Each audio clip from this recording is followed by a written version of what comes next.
welcome to a new weekly video. So first of all, I would like to apologize for having no weekly video last week. I'm bad.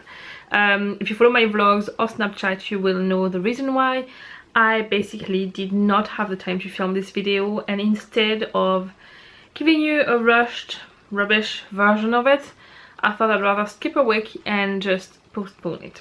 So this is it, my favorite of the month of June, even though we're a little bit into July already. So this month it felt a bit different, to be honest. I did not know exactly, there were some things I knew what to include, but it's been a long month. It's been a difficult month. I haven't been out that much for various reasons, either because I was too busy or because someone was sick, or there was loads of, so basically I did not buy anything, that many new things, and the ones I bought were not things that I thought I could include in this video. So some of the things I'm going to include are not actually new. A lot of them are all-time favorites that I have come to love again this month, and a few other things. The first thing I'm going to start with is this. This was sent to me by Chloe and Tracy, who are the two members of the Creative Pair, which is a blog, sorry. They also have YouTube channels, which I will all link down below, so go and check everything. This was a birthday present that they sent late to me, but it was a really nice surprise. It arrived in the post and I didn't expect it. It's a magnetic board, and all the little characters are magnets.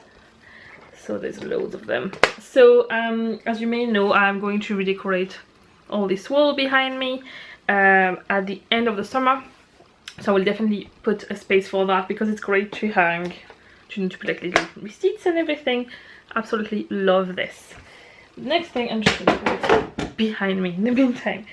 Then I'm going to talk about beauty products. A lot of things I have to talk to you about are not physical things that I can show you.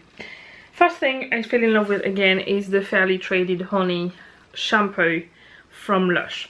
This is probably their priciest shampoo. The reason being that it's fair trade to start with, and the ingredients are really good, quality ingredients. It is a very strong scent. It smells like honey, obviously, but it has a very strong aromatic scent. It smells like neroli oil a lot, so it doesn't actually I washed my hair last night with it. It doesn't really stay in your hair, but I know some people can be put off by the scent of some of the Lush stuff. Brilliant. It makes my hair really soft and almost like cleaner. I feel like it's cleaning it really well without drying it out, which is a big thing for me. It also makes my hair look lighter in general for some reason. Anyway, I love this, and you only need a tiny bit. It doesn't lather that much, but you don't need the lather really, so yeah, a tiny bit goes a really long way. So even if it's quite expensive, it is something you can use for a long time. Next, another thing that I've been using for years, but I just went back to. Lately the weather here has been a bit, sometimes really nice and warm and very humid, sometimes very dry, sometimes very rainy and colder, and my skin has suffered a lot from this. When my skin gets out of control, the thing I always go back to is Ultra Blend. It is a facial cleanser. It's like a very oily, thick, don't know how you call it. It's a cream, but it's like a really oily cream, if that makes sense. And it is suitable for all skin types, and I've been using that for the past week, and since that my skin has improved dramatically. I had patches of really oily skin, spots, a lot of dry patches, and the redness on my skin was flaring up so much. This is starting to sort it out. It's still, I have makeup on so you can't see exactly, but if you watch the vlogs you can see better because I usually don't have any makeup in them. But yeah, this is really helpful, and I just find it's same again. It lasts, there's 100 grams inside that, but honestly you need a tiny amount, so that would last you forever.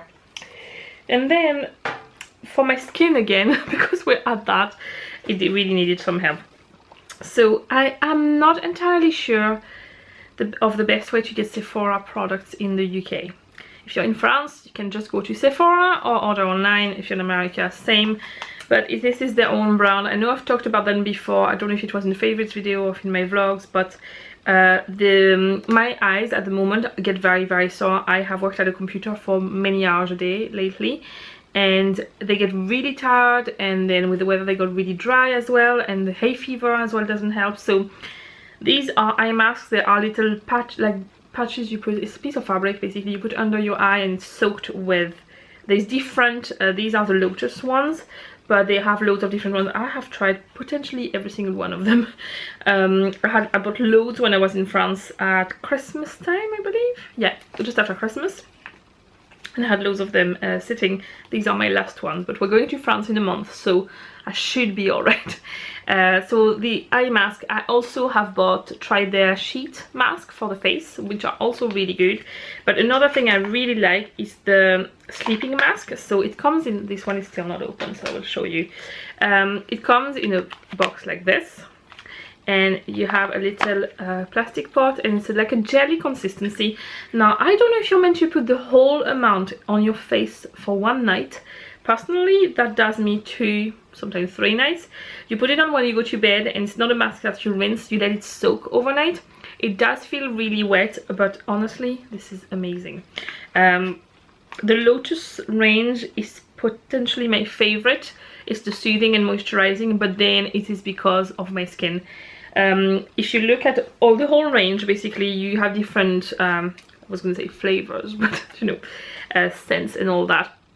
At the top of all of them it tells you what it does, and it's written in English and in French every time. So every range is for one thing. So all the Lotus ones are moisturizing and soothing, and then you will have the aloe vera, or I can't remember which one they have, the rose, and each one of them has a specific property, and the whole range in that color. And they're also very good because they are color coded, which I love. So yeah, that was something I love this month. Then I have a little list there, so I'm checking. Next thing, TV. Let's talk about TV. First thing is the last episode of this season of Game of Thrones. I'm not going to give any spoilers, but I'm just going to give things that will not give anything away. The dress, let's talk about the dress, okay? You will know what I'm talking about. And the music, the whole episode, the music is amazing. This season of Game of Thrones has definitely by far been my favorite so far. I just absolutely love it. I love how the characters, how do you put this? There's a lot of characters that were a bit meh. You didn't see them. They were kind of behind other characters, and I find that this season they are allowed to kind of stand up for themselves, you know, and you can really see their true character, and I just love this. I really love this. I just found the whole episode amazing. I found it aesthetically amazing to look at. The music was amazing, the costumes were amazing, and that dress, oh my god. Anyway, the last episode of Game of Thrones, and the whole season really. Then TV wise, a show that's on MTV, which is called Find My First Love, which I love. There's been 3 episodes so far. It's on a Wednesday night, I think it is. You can watch it on, if you have Now TV, they are available on that too. That's why I watch them, because we don't have MTV on our TV. And basically the general idea, if you like Catfish, it's a bit similar to that in the sense that they are looking for a person. It's people who have never gotten over their first love, and they contact this woman, and they try to find them. So it can bring them anywhere in the world, and then hopefully, well, they are in the hope that something romantic could happen with them. All of them, the conditions, I was looking at the end, it tells you if you want to participate. I had a look at the website just to have a look, not that I want to find anybody, but they tell you that you need to be looking for a romantic relationship with that person, and that you must not be able to find them on social media. So that's I love the way it's done. I really like it. So that's been a show I have loved this month. And then another very general thing, yoga. My yoga teacher, which I basically started yoga whenever I was pregnant with Alfie. I had done some before here and there, but never regularly. So I started to regularly do yoga and go to classes and all that when I was pregnant with Alfie. It helped me so much in the pregnancy. And then my teacher also organized after that a postnatal yoga class, which helped me so much with the recovery after the birth. I started, I think, 6 weeks postpartum. The pregnancy yoga, I was there until past my due date. I think the last class I was induced the next day. So yeah, I was very, very pregnant. I didn't do much. I mostly was leaning on a ball, but it helped. So anyway, my yoga teacher then went on maternity leave, and with exercise I need to feel a connection with a person and to feel safe with a person that teaches me to be able to do it, and also safe in the environment I am very self-conscious. Obviously I am overweight, and exercising is not something that I've always ever actually enjoyed, because I've always been rubbish at it. And yoga is one of those types of exercise where I do feel like I'm not rubbish at it, and actually I can do it, as well as my weight doesn't get in the way basically, and this is what is great. It does make me work out without making my joints ache. I carry a lot of my weight on the lower part of my body, and my knee joints and hip joints would take a lot of pressure, so anything high impact is not recommended. So yoga is great for that. But the thing it helps me a lot as well with is my mind.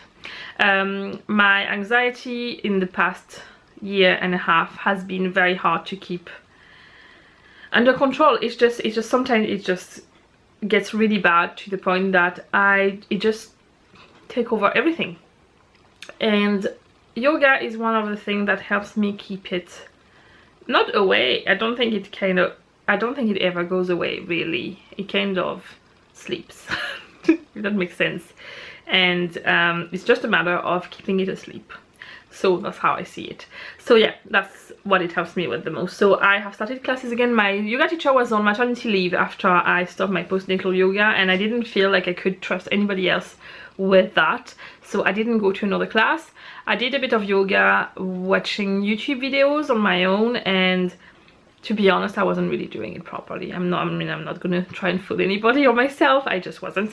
And she is back from maternity leave and started a class again, and I went there 2 times so far. I'm going back again tomorrow, and I am loving it. I'm so glad this is back. So yeah, yoga has been a great thing. Last but not least, another thing that I can't physically show you, although I will include there my little snap code ghost thingy.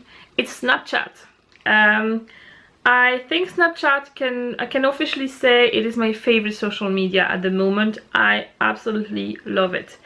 I love how it works. I think it's fun. I use it alongside vlogging. There's been a few days where I didn't vlog much, or I didn't vlog a lot, and having a phone is a lot easier, so sharing a few bits and pieces from the day, I think it's great. I love the fact that you kind of have to watch if you don't want to miss anything. My ritual is that at some point in the morning, usually whenever Alfie goes for a nap, I go on Snapchat and I look at all the things I follow. And then in the evening, the last thing I do before I go to bed is watch the last Snap stories from that people have been uploaded during the day. And it's part of my bedtime routine now. I didn't do it intentionally, but this is really what it has become. So I have my headphones sitting on my bedside table, and the last thing I will do is plug in my headphones, put that on, listen to the stories of what people have done throughout the day, and go to sleep. And I can say I go to sleep very relaxed, because usually it's very nice and light and fun things, and I really enjoy it. So yeah, if you don't follow me on Snapchat, I do use it more and more at the moment. I'm trying to really use it as much as I can, and I absolutely love it. So I'll insert again the little ghosty picture that you can take a picture of to follow me, and it will be at the end of the outro of my video anyway, if you want to search for me. If you have your Snapchat and you do things on it, please leave me your name, the snap code, whatever you call it, your Snapchat name in the comments. I would love to follow you. I love to find out what people around the world do. I think it's an amazing thing. So there you have it, my favorites of the month. It's not a very traditional one, is it? There was not that many physical stuff. I have a trolley beside me where I set all the things I have to show you, and there's very, very little on it, but there was still, you know, some favorites. So I would love to know what was your favorite thing at all, like any category you can think of. What was your favorite thing, or even the favorite thing you did? What was your favorite thing that happened or that you got in June? Please write it in the comment. If you haven't subscribed to my channel yet, please click the red button, maybe here or there, and give the video a thumbs up if you liked it. I post videos every day at 5 p.m. GMT, which are my vlogs, my daily vlogs, and then an extra video every Thursday at 10 a.m. So in the meantime, until next week, I wish you a lovely week, and yeah, have fun, enjoy yourself, bye!